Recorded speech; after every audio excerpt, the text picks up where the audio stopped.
In the heart of Omaha, Nebraska, a truly loved, bright-eyed teenage scholar embarks on her college journey filled with dreams and excitement. Just as she starts to step into this new chapter, love unexpectedly sweeps her off her feet. Initially, everything feels magical as the relationship flourishes, but soon the tide begins to turn.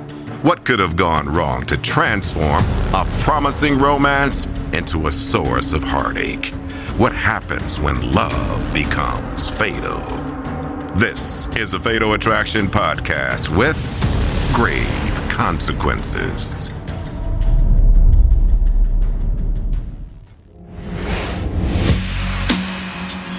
August 15th, 2013. It's Thursday morning in Omaha, Nebraska, a sprawling city of almost 1 million. It is a large place, but it still feels really, really small. Very family friendly, very welcoming. Overall, it's just a great place. You got a great downtown as well as the zoo. Our zoo is known around the world. Unfortunately, a world-class zoo and a skyscraper-studded downtown aren't the only surprising things about Omaha. There is a lot of violence here, a lot of shootings. The majority of the crimes have been associated with gang violence. It's a little after 9 that morning when a groundskeeper at Omaha's Graceland Park Cemetery is dealing with the aftermath of that violence. He is preparing a grave for a recent murder victim. The grave had been dug the day before, but now it was time to set up for the funeral. But as he approaches the grave, the worker makes a startling discovery. It's already occupied. Ma'am, are you okay? He realized that she was dead, and at that point, he called the police. 911? When the police arrive, they confirm that the young woman is dead. They're trying to identify the body inside the grave, but there's nothing on her that can identify her. Despite having no wallet or driver's license, police are able to learn the young woman's identity. That same morning, a family that lived just a few blocks away from the cemetery had reported their daughter missing. She had a tattoo on her side that was like a cross with like a woven ribbon around it. They get a description of the missing person, and then it clicks that the person missing is the same person that they're trying to identify in the graveyard. 19-year-old Melissa Rodriguez grew up in the midst of a loving Mexican-American family. Melissa was the middle daughter. From the time she was born, she just had a sparkle in her eyes. We did everything together. We were inseparable. Me iba al trabajo, llegaba y ya me estaban esperando en la puerta y papa.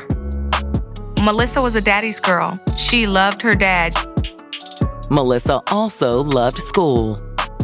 Her academics were always number one to her.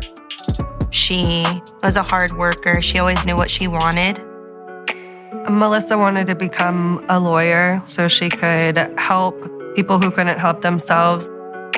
I'd go to school conferences, and that was the first thing that they would say. Her academics are great, but she is such a kind soul.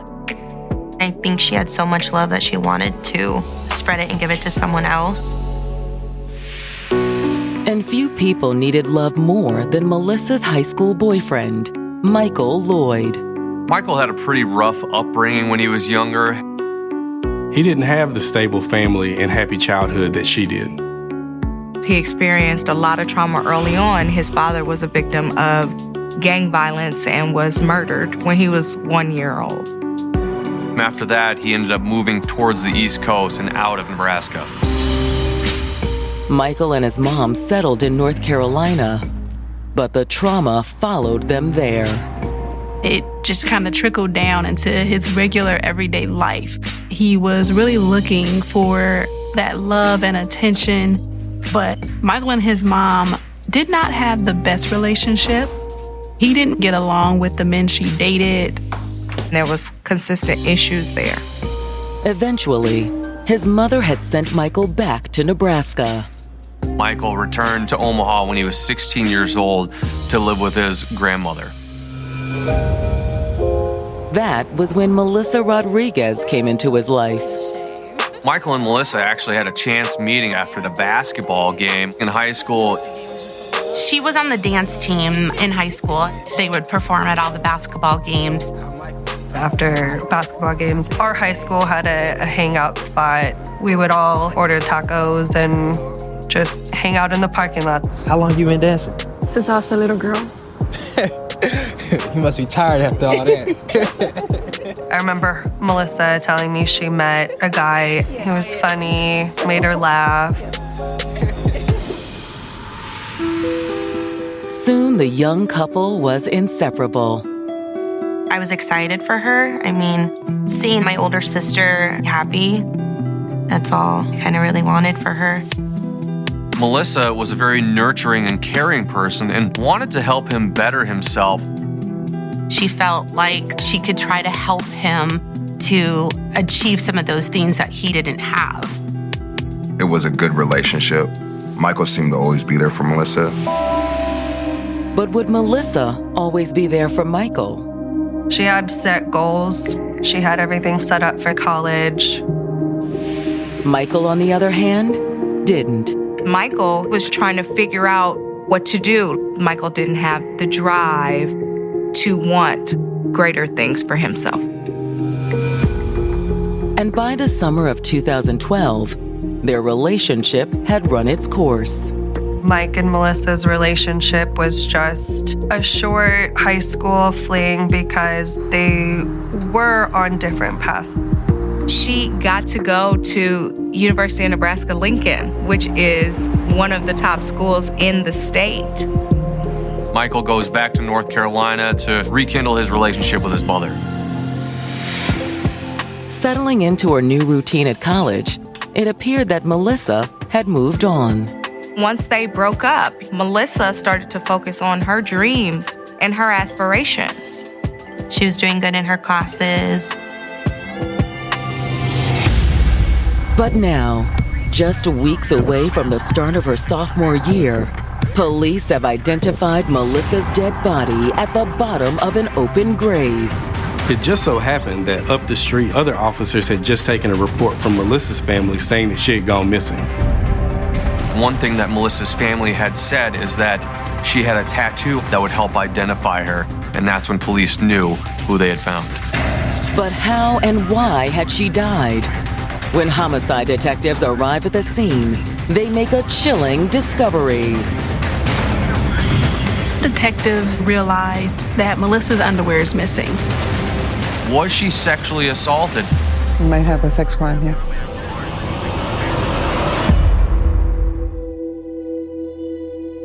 Deception lurks around every corner. Stay tuned as detectives dive deep into the mystery to uncover the truth.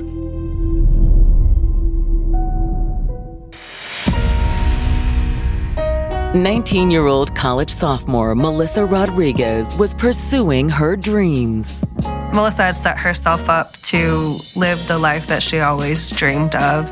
She was going to become a lawyer. Si hubiera sido su carrera, hubiera ayudado a tanta gente. Instead, detectives are trying to figure out how her dead body ended up at the bottom of an open grave. All they had at this point was the initial missing persons report filed by the family. Examining the body, detectives determined that Melissa had died shortly after she disappeared. Rigor mortis had set in, which showed that Melissa had been dead for at least 12 hours. Based on the bruising around her neck, it appeared that she had been strangled. Other clues suggest a possible motive. Melissa's underwear is missing. We might have a sex crime here. Hoping the autopsy will reveal if that's the case, detectives release the body to the medical examiner and move on to Melissa's parents' house to break the horrible news. There was a knock at the door, and it was a woman. Can I help you? We're sorry to have to inform you. And she introduced herself as the homicide detective. And at that point, I knew Melissa was gone. It's gone. It's gone. It's gone.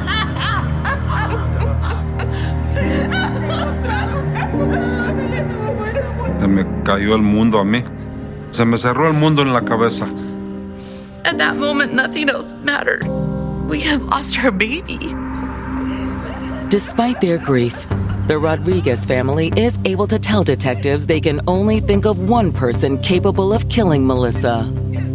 I told her to stay away from him. I told her. Stay away from who? They tell police to look into her ex-boyfriend, Michael Lloyd. According to the family, what began as a high school romance had turned sour as Melissa prepared for college. It was kind of difficult to figure out where Michael would fit into that future. The family said there was no doubt that Michael resented it. She had a graduation party at our house, and Mike just was acting really kind of strange. And, you know, she got checks and then she had cash, and everything was in her bedroom. And then that evening, she went to go look in her bedroom, and all her cash was gone. And after Melissa committed to the University of Nebraska in Lincoln, her relationship with Michael soon sputtered out. When Melissa went to the university, I was relieved. I was very happy that he was out of the picture. But at the end of her first semester away from home, Melissa made the decision to return to Omaha. She was a little bit homesick. A lot of her, lifelong friends were still here in Omaha. She did transfer back here to Omaha and went to UNO. But Melissa may have had an ulterior motive. Michael also returned to Omaha from visiting his mom in North Carolina. They started to get back together about a month of him being back in Omaha. Melissa's mother says her daughter had been willing to overlook what Michael had done in the past. He had a bad life. He didn't have a family. He didn't have all the things that Melissa had. It is easy for Melissa to want to help fix Michael, save Michael, to help Michael. But according to Melissa's family, Michael didn't want help. He wanted control. He was just so envious of the life that she had, and he knew what he could say to her and what would bring her down. And he knew if he could get her into his control that he could steer her off from the life that she had planned out for her. Her sisters say it worked too. She started believing that she was truly this person that he was making her out to be. She wasn't as bubbly. She was starting to become more quiet, more to herself. But according to the family, that wasn't the worst of it. He's starting to get abusive, not only mentally, but physically. I noticed that Melissa would have little bruises here and there. Be like, whoa, what happened? And she's like, oh, I ran into the door handle. The family says everything came to a head in June, 2 months before her death. What happened then? She was living with him, and she came to visit. She said she was just grabbing some clothes. I mean, I wanted to just give her a hug because I hadn't seen her for a while. And when I did that, I just immediately saw she had bruises all over her neck. Lisa! Mom, it's nothing. What do you mean it's nothing? And I was just like, what is wrong? What happened? And she's like, I don't want to talk about it. I can't talk about it. Call the police. The police had come, but no report was filed. She didn't press charges against him that day, and we couldn't do anything about it. That afternoon, Melissa returned to Michael. We hadn't had much contact with Melissa for almost a month. Very few phone calls. He just didn't know how she was. But then, at the end of July, Melissa finally reached out to the family from a local hospital. There was an altercation between Melissa and Mike. Her injuries weren't super extensive, so her family was just happy that she was okay and that Michael seemed to be gone. En esa del regreso del hospital, pensábamos que ya se había terminado todo con él. She needed to help herself at that point to press the charges, and he wouldn't be able to do anything about it once he was in jail. The county attorney ultimately did issue a warrant for Michael Lloyd. But the Rodriguez family's relief would be short-lived. Melissa hadn't been home maybe a couple of days, and I'd gotten home from school and it was just me and Melissa. She had received a text and I didn't think it was anything. Hey, I'm gonna step outside real quick, okay? She told me, "Oh, Nicole, I'm gonna step out." I was like, okay. But within minutes, Melissa was gone. That was the last time I saw Melissa. We spent the rest of the evening trying to call her cell phone. Nunca contestó. Simplemente el mensaje le dije, regresa, mija, aquí a tu casa.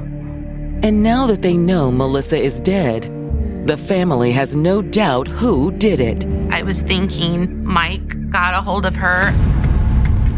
Given his history with Melissa, detectives are inclined to agree. Police are now looking for Michael.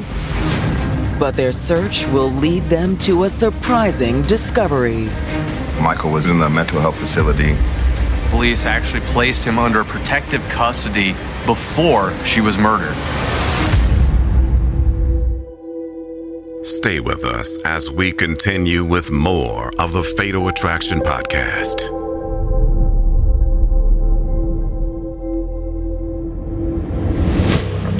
Detectives investigating the murder of 19-year-old Melissa Rodriguez have just been given a very strong lead by her family.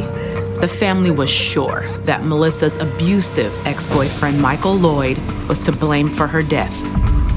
He has a recent arrest warrant, so he is already wanted for a previous crime against Melissa. So their first task will be tracking him down. They had to go find Mike because I believe she's the one who did this. However, once detectives return to the station to gather background information on Michael, their investigation hits an early snag. According to Michael's file, he had been placed under an emergency protective custody order, and he was taken to a local mental health facility. Police placed Michael under an emergency protective order prior to Melissa's murder. Michael had ended up in the facility almost a week before the murder occurred, and it had nothing to do with Melissa. On August 8th, Michael actually walks himself into the Omaha Police Department to talk to somebody about his father's murder. The murder was committed over 18 years ago. How can I help you? At which time he was only 1 year old. The investigation back in 1995 had determined that his father's death was gang-related. But when Michael sat down with the police, he said that wasn't what really happened. Michael goes into this long rant about how he thinks his mother is responsible for his father's death. And why is that? Because the way she acts, it's like she doesn't even miss him. After Michael lost his dad, I think it was very difficult for him to accept that his mom was giving attention to other men instead of him. Okay. Something needs to be done about this. He tells them that he has thoughts of harming his mother. But I can't do this alone. What do you mean? He even asked them to help him in killing his mother. Based off of what he is saying, police immediately notice that he's not stable. That's when they figure out that he would be a good candidate to have him admitted into an emergency protective custody. When a person comes in and they are showing that they are immediate threat to self, threat to someone else, they will put an emergency hold so they can get checked for mental and a psychiatric evaluation. What the detective didn't know when she committed Michael for evaluation is that he already had a long history of mental health issues.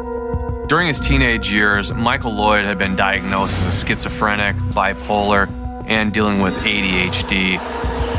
He has hallucinations, paranoia.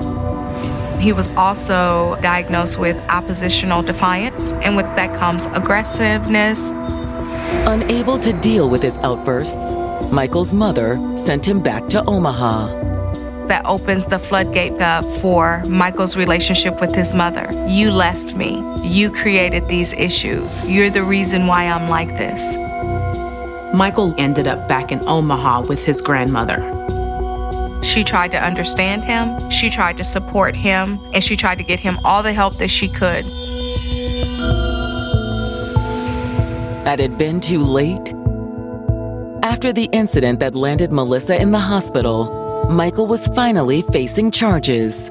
He has a warrant out for his arrest. While at the treatment facility, Michael had seemingly decided to take some responsibility for assaulting Melissa. On August 12th, 2 days before Melissa's murder, Michael had called the police from the treatment center. Michael says that he wants to turn himself in on the assault warrant for harming Melissa. The police headed over to the treatment center to pick him up on that warrant. But the staff at the treatment center refused to release him. I'm here to transport Michael Lloyd to jail. I'm sorry, I can't do that. He's under a mandatory psych hold. He doesn't have a psychiatric evaluation done. He hadn't been assessed by a doctor yet. Their hands are tied. They can't do anything at all. You have to have an assessment done before you release anyone from a mental health facility. It's the law. And when detectives call the treatment facility on August 15th, they discover Michael is still there. Michael was their prime suspect, but if he was at this treatment facility this whole time, he couldn't be the killer. If not Michael, then who? Investigators decide to subpoena Melissa's phone records so they can figure out who she was last in contact with before she was killed.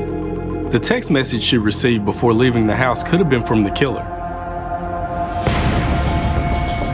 While waiting to hear back from Melissa's cell provider, detectives start talking to her circle of friends.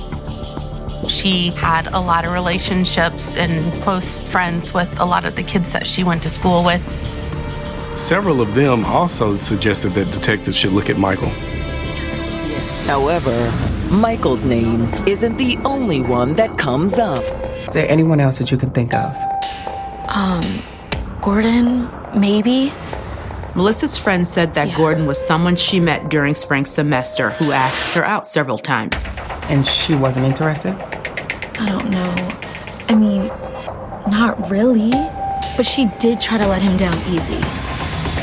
Hey, I was wondering if you wanted to go out. Gordon, listen, you're a great guy, but I would hate to lose our friendship.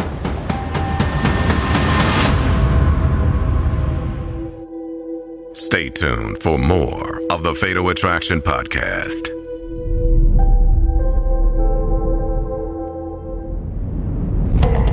Homicide detectives investigating Melissa Rodriguez's murder have just learned that a fellow student at the University of Nebraska may have been infatuated with her.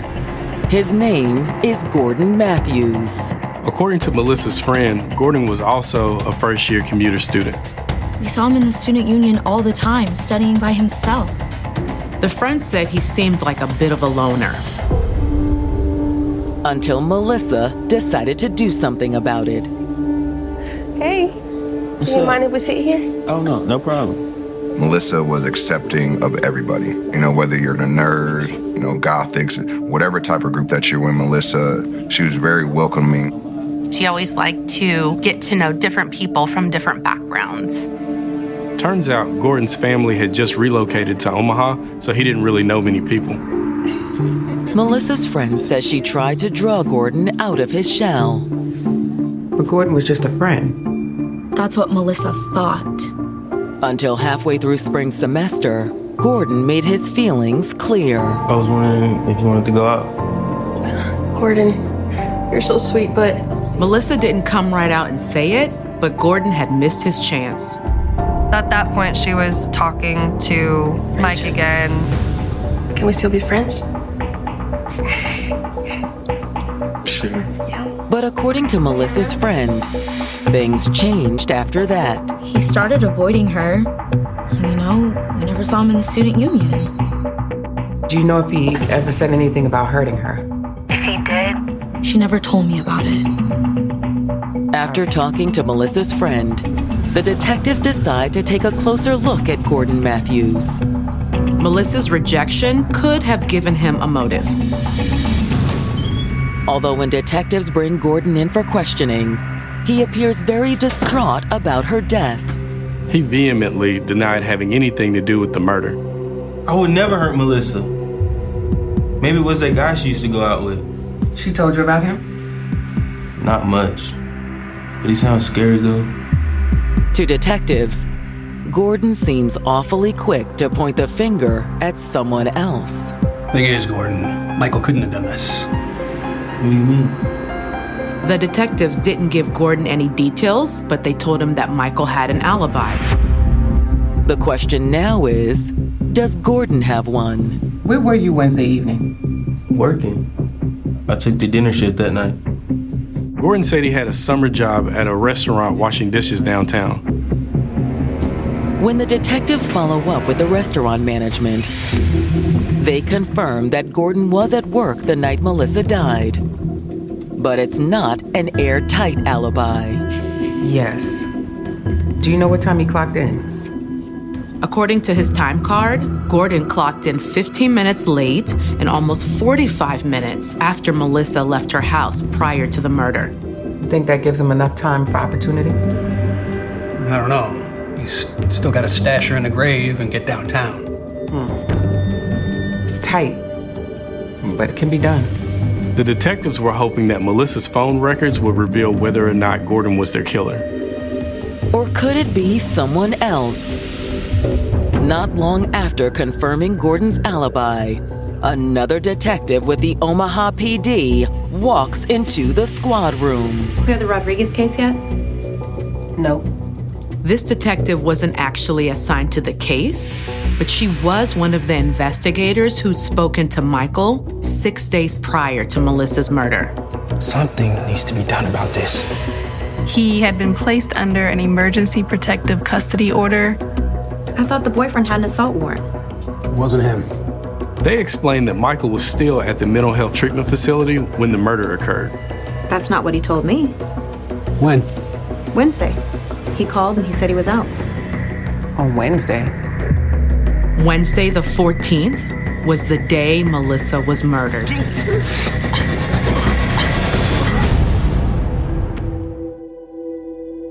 Stay with us as we continue with more of the Fatal Attraction Podcast.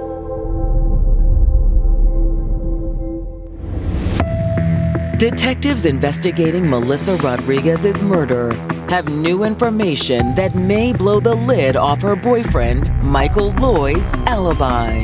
The police had been under the impression that Michael had been at the mental health treatment facility when the murder occurred.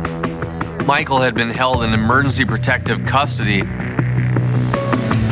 But now, a fellow detective says that Michael called her from outside the medical facility, only a few hours before Melissa went missing. On Wednesday? He called you? On my cell. And said he was out? That's what he said. They don't know how or why, but Michael must have been released from the center. Everyone was confused at this point because the detectives had called the facility on the 15th to confirm Michael was there after Melissa's body had been discovered. It seemed like there was some kind of miscommunication somewhere along the line. Hoping to get to the bottom of it, detectives head straight to the treatment center. We need to know what day a particular patient was released from this facility. Or maybe to see if he's still here? Who? Michael Lloyd? Looks like he was released on the 14th. Despite his active warrant, The center didn't inform police that Michael had left. And they didn't warn Melissa. There wasn't a requirement for the mental health facility to contact the police nor contact Melissa's family, because the purpose of why Michael was in there had nothing to do with Melissa. It was based upon the threats that he had made on his mother's life. However, based on the facility records, Michael had only left the center for a few hours. He checks himself back into the facility. That's why when detectives called looking for him on the 15th, the staff stated that he was there. In fact, he's still there now. Police placed him under arrest for that June incident involving the domestic violence case against Melissa. For the moment, they didn't have enough to charge him with Melissa's murder. But for how long? Now that Michael is in custody, detectives are able to question him about Melissa's murder. And Michael is totally willing to talk. Michael is calm. He is answering questions. He's waived his Miranda rights. And then he goes into detail about August 14th. So why'd you leave the treatment center? I wanted to see Melissa. Michael tells police that when he left, he took a bus to Melissa's neighborhood. On the way, he texted Melissa and asked her to meet him at the park next to the cemetery. Michael says he just wanted to talk to Melissa, but he didn't like what she had to say. What do you want, Michael? I told you I don't want to see you anymore. You don't mean that. Yes, I do. The situation was bad. The relationship was unsafe and not healthy. I need to focus on myself, focus on school. But you said you loved me. Michael believed Melissa turned on him because Melissa was trying to get away and better her life. And when he realized that he no longer had the control over Melissa that he wanted, he became enraged. You need to get help, Michael. You don't tell me what to do. He just snapped. He lost it. She killed my dad. I told you guys that. That wasn't Melissa. She was just like her. She was being just like her. The way Melissa was disrespecting him, he felt like she reminded him of his mother. And he says that because of that, his anger took over. He starts attacking her. He said he strangled her. But I thought you loved her. I do love her. But I just couldn't stop. Strangling someone is a crime of passion. I am applying so much pressure because I want you to know and understand that you are making me have this rage. Michael strangles Melissa till she loses consciousness. But that wasn't the end of it. Mike strangled her multiple times. She would pass out, and once she came back, he would be right there strangling her again. Until she finally didn't wake up.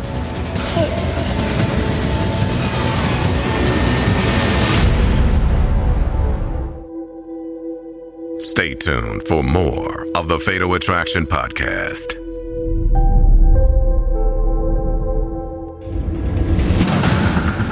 Confronted by detectives, Michael Lloyd has confessed to murdering his girlfriend, Melissa Rodriguez. Melissa and him meet at the park. They start having arguments, and according to him, Melissa started to disrespect him. You don't tell me what to do. Michael said that led him to become enraged and that he started strangling her until she lost consciousness. She regains it. Michael strangles her again. Until she finally didn't wake up. Michael says that once he was sure Melissa was dead, he dragged her body out of the park. Michael moves Melissa's body to Graceland Park Cemetery undetected. Then he dumped her body into a freshly dug grave. He said he spotted it earlier when he walked through the cemetery on his way to meet Melissa. And then he takes her belongings, including her cell phone and her underwear. I believe that Michael stripped Melissa of her underwear as kind of a distraction. He wanted to make it look like someone beat and raped her. From there, he'd taken another bus back to the treatment facility. Before he goes inside, he disposes of her cell phone and her underwear. Then he checked himself back into the facility, which is where he was when police first went looking for him. It was actually a brilliant move. Checking back into the center appeared to give him an alibi. But only for a while. Michael Lloyd, stand up. And now that Michael has confessed, detectives formally charge him with murder. Prosecutors filed charges against Michael Lloyd for first-degree murder. We were happy that they were arresting him. Tenía sentido porque no era nadie más que él, porque ya había dicho que si no era ella para él no iba a ser de nadie. I kind of felt some relief, but not much because I knew my sister was gone. Her life could have been saved if Mike would have been in jail as he should have been with a warrant. As the murder case moves towards trial, the family worries that the system may fail them again. Mike's mental health came into the picture. The defense filed a motion to plead not guilty by reason of insanity. Melissa's family doesn't believe it for a minute. I'm not a psychiatrist, but I don't think he was really mentally incapable of understanding what he did to Melissa. He admitted to strangling her over and over again. He knew what he was doing those 4 or 5 times that he let her come back. Enfermo, mentálico o no, cuando una persona hace eso, tiene que pagar las consecuencias. It takes nearly 2 years, but in the end, Michael will pay. Instead of going forward to trial and trying to prove that he's not guilty by reason of insanity, Michael Lloyd ends up pleading guilty to second-degree murder. If there would not have been documentation of his mental illness, I'm sure there would not have been any type of plea deal. Prosecutors felt it was best to have him plead guilty to a lesser crime of second-degree murder than possibly take it in front of a jury and have them find him not guilty by insanity. The family sees things differently, though. When he was sentenced, I think I was first introduced to what injustice was. A Douglas County judge sentenced Michael Lloyd to 30 to 35 years in prison. He'll be eligible for parole in as little as 15 years. Que va, si es que sale, va a salir en una edad que todavía joven.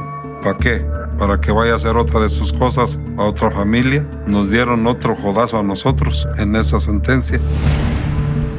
He killed somebody. He should get life. Still, the family does find some solace in the outcome. In the end, we may have not gotten the justice that we wanted for Melissa, but laws were able to be changed. In 2013, police and mental health facilities weren't working in conjunction. After Melissa's death, the Omaha Police Department required mental health facilities to call 911 if somebody is being released with a police hold. That provides another layer of protection to make sure that these people aren't immediately released back to society. Which means that some good has come from Melissa's tragic death. All Melissa wanted to do was be a good person and to help people. And if this is the way that she's meant to help people, I think she would accept that. Acceptance has been more of a struggle for the family. To know that this beautiful young girl who had her whole life ahead of her just got cut short in such a horrific way, it just turned our world upside down. She was my best friend, and life is still hard to this day without her. Melissa will never be forgotten.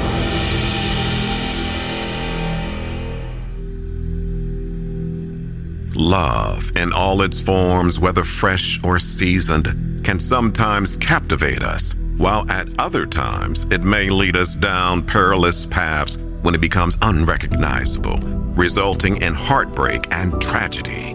Michelle Rodriguez was a vibrant and intelligent woman with a bright future ahead of her. But her life tragically came to an end far too soon. She left her family and friends with a bittersweet reminder of the joy and warmth she brought into their lives. Michelle will be cherished and remembered by all who loved her. Abuse is never okay. If you or someone you love is in an abusive relationship, there is help available. Call the Domestic Violence Hotline at 1-800-799-SAFE. Coming up on the next episode of the Fatal Attraction Podcast.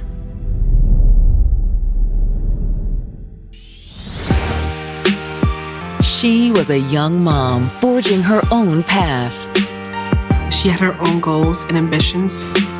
She was working to advance her career. She was the it girl. Everybody loves her. Oh my God. But when she's found viciously murdered, it's clear someone wanted her to pay.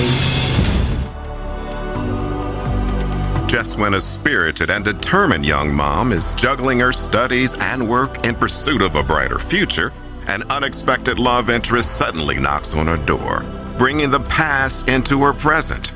With new possibilities on the horizon, life takes an unexpected turn. Tune in to the next episode of the Fatal Attraction Podcast. We will see you in the next episode.